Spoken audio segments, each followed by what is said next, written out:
Ухаанд туулайн үлгэр.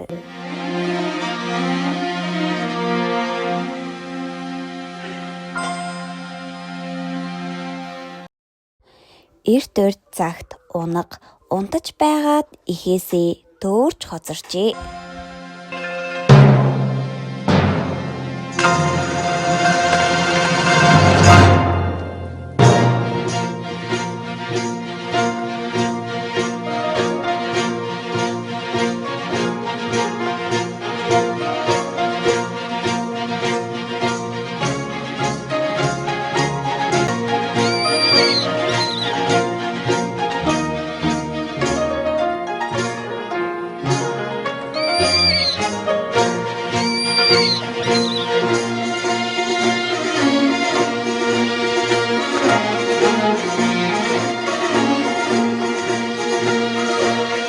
Тэр ганцаараа ижил олон сүрэг ээжигээ хааж яваад нэгэн ууттай зүйлдээ таарчээ.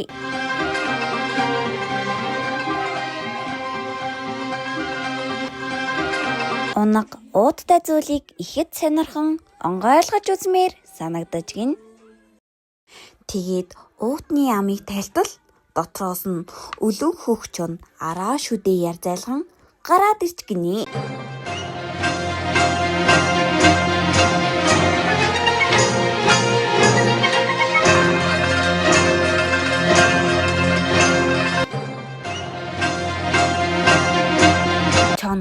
Би чамайг идэн маш их өсөж байна гэд унгыг идэхэд завджээ.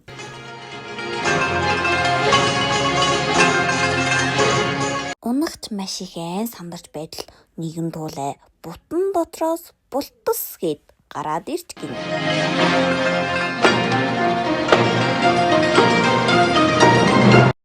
Туулай болсон явдлыг сонсоод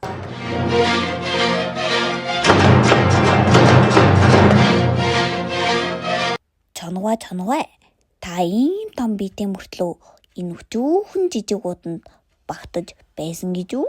Би лав итгэхгүй байна. Хэрвээ унан бол би унахтай хамт идүүлье гэж гин.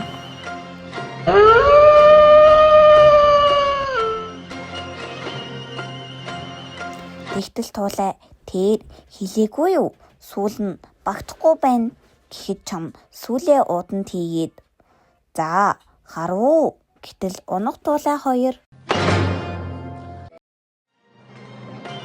уутны амийг сайтар боож орхиод дахин оджээ. Ийхүү ухаанд туулайн ачаар унага чонон дидүүлэх аюулаас аврагдаж гинэ.